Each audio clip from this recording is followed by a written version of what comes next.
বিরতির পর স্বাগত জানাই বাংলা 24 ঘন্টায়। মানুষ ভূঁইয়াকে সাসপেন্ড করার জন্য এবার চিঠি গেল এআইসিসিতে। অধীর চৌধুরী আব্দুল মান্নানের উপস্থিতিতে আজ কংগ্রেস পরিষদীয় দলের বৈঠকে সর্বসম্মতভাবে এই সিদ্ধান্ত গৃহীত হয়। দলবিরোধী কাজের অভিযোগ তোলা হয়েছে মানুষ ভূঁইয়ার বিরুদ্ধে। পিএসসি চেয়ারম্যানের পদের লোভে দলের স্বার্থহানি করছেন তিনি, এই অভিযোগও করা হয়। পরে সাংবাদিক বৈঠকে বিরোধী দলনেতা আব্দুল মান্নান বলেন, ধৈর্যের সব সীমা পেরিয়ে গেছেন মানুষ ভূঁইয়া। এদিন অবশ্য মানুষকে ছাড়াই বিধানসভায় বৈঠকে বসে কংগ্রেস পরিষদীয় দল।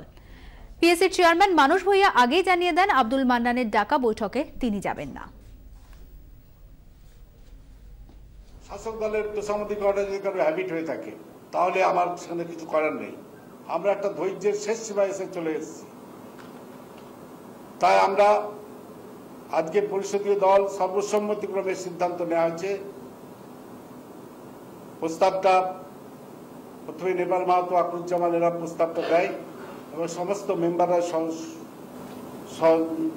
মানে সমস্তরে সেটাকে দাঁড়িয়ে উঠে বলে যে না এই প্রস্তাব নেওয়া হোক, সেটা হচ্ছে মানুষ ভূঁইয়াকে দল থেকে শাস্তিমূলক ব্যবস্থা সাসপেন্ড করা হোক এআইসিসির কাছে। এই মর্মে তারা অনেকেই বলছে এখান থেকে করে দেখ, আমরা বললাম যে না, আমরা এই শাস্তিমূলক ব্যবস্থা নেওয়ার জন্য, সাসপেন্ড করার জন্য এআইসিসির কাছে পাঠাচ্ছি।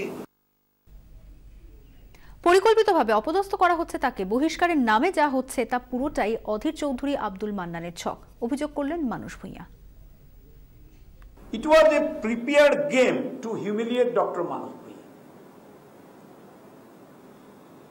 এর ব্লুপ্রিন্ট এবং স্ক্রিপ্ট মান্নান সাহেব এবং অধীর রঞ্জন চৌধুরী তৈরি করে রেখেছিলেন ডাক্তার মানব রঞ্জন ভূঁইয়াকে অপদস্থ করার জন্য।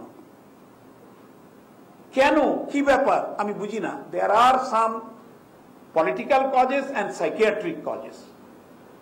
মনোবিজ্ঞানীরা বলতে পারেন, পলিটিক্যাল অ্যানালিস্টরা বলতে পারেন, পলিটিক্যাল সায়েন্টিস্টরা বলতে পারবেন, আমি বলতে পারবো। ডক্টর মানব ভূঁইয়া মানুষকে অপমান করেন, মাকে মা বলেন না, বোনকে বোন বলেন না।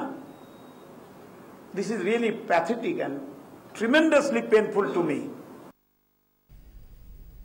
দলকে দুর্বল করতেই তৃণমূলের হয়ে কাজ করছেন মানুষ ভূঁইয়া। সরাসরি এই ভাষাতেই আক্রমণ শানালেন অধীর চৌধুরী। তাকে যত তাড়াতাড়ি সম্ভব দল থেকে সাসপেন্ড করতে পরিষদীয় দল ছাড়া প্রদেশ কংগ্রেসের তরফেও হাইকমান্ডকে চিঠি দেওয়া হয়েছে বলে জানান প্রদেশ কংগ্রেস সভাপতি। এই মানুষ ভূঁইয়া মমতা ব্যানার্জির পাঠানো কংগ্রেস দলের কুনকি হাতি, সে কংগ্রেস দলকে দুর্বল করতে চাইছে। তৃণমূলের কাছ থেকে সুপারি খেয়ে, তৃণমূলের কাছ থেকে সুপারি নিয়ে কংগ্রেস দলকে দুর্বল করার কোন চেষ্টা কংগ্রেস বরদাস্ত করবে না। কেউ যেন না মনে করে যে কংগ্রেসকে নিয়ে যা খুশি তাই করা যাবে। কংগ্রেস তার নিজের জায়গায় দাঁড়িয়ে আছে। দরকার হলে কংগ্রেস শূন্য থেকে শুরু করবে, কিন্তু কংগ্রেস কোন রকম বিশৃঙ্খলা বরদাস্ত করবে না। তিনি অভিনেতা, তিনি আবৃত্তিকার, তিনি সৌমিত্র চট্টোপাধ্যায়। এবার সামনে এলো তাঁর লেখক সত্তা। নিজের জীবনের নানান দিক নিয়েই প্রকাশিত হলো সৌমিত্র চট্টোপাধ্যায়ের গদ্য সংগ্রহ। বই প্রকাশ অনুষ্ঠানে হাজির নাসিরউদ্দিন শাহ। বর্তমান যুগে নাটকের অবক্ষয় নিয়ে দুঃখ প্রকাশ করলেন অভিনেতা নাসিরউদ্দিন শাহ। সৌমিত্র চট্টোপাধ্যায়ের বই প্রকাশ অনুষ্ঠানে এসে এমনটাই জানান প্রথিতযশা এই অভিনেতা। পাশাপাশি এও জানান সৌমিত্র চট্টোপাধ্যায়ের অভিনয় দেখে অনুপ্রাণিত হই আর অভিনয় জগতে আসা। सौमित्रदा मानिकदा की फिल्मों से मेरा परिचय हुआ सौमित्रदा से। एक तस्वीर मैंने देखी थी उनकी, अपूर्ण संसार, हालांकि वो फिल्म मैंने तब देखी नहीं थी। और मुझे वो शर्मिला टैगोर जब बम्बई आई थी तब उनके एक आर्टिकल छपा था जिसमें अपूर्ण संसार का जिक्र था। तो मैंने सौमित्रदा की तस्वीर देखी और मुझे लगा कि ऐसे एक्टर बहुत कम मैंने देखे हैं जो असली इंसान लगे, फिल्म स्टार की तरह नहीं। और मैं बहुत प्रभावित हुआ उनसे। সৌমিত্র চট্টোপাধ্যায়ের অভিনয়ের পাশাপাশি তার আবৃত্তি এবং তার পদ্য সংকলনে মুগ্ধ আপামর বাঙালি। তবে এবার তার নানা অভিজ্ঞতার কথা গদ্য রূপে প্রকাশিত হলো। দুটি খণ্ডে বিভক্ত তার বই গদ্য সংগ্রহ। এই বই পড়লে অভিনেতা সৌমিত্র চট্টোপাধ্যায়ের বাইরে পাঠকরা খুঁজে পাবেন এক অজানা সৌমিত্রকে। বিস্তারিত আমার জ্ঞান অনেক বিষয় নিয়ে, অনেক কিছু নিয়ে বলবো, তা আমি সেরকম লোকই নই।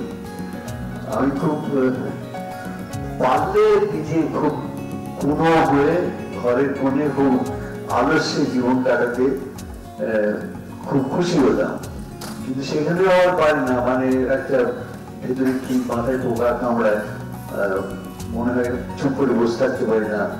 একটা অসন্তোষ সবসময় মনের মধ্যে কাজ করে আমার। এই দুই বিশিষ্ট অভিনেতার আলাপচারিতায় এক অন্য মাত্রা পেল এই বই প্রকাশ অনুষ্ঠান। ক্যামেরায় বাপন সাহের সঙ্গে শ্রাবন্তী সাহার রিপোর্ট, 24 ঘন্টা।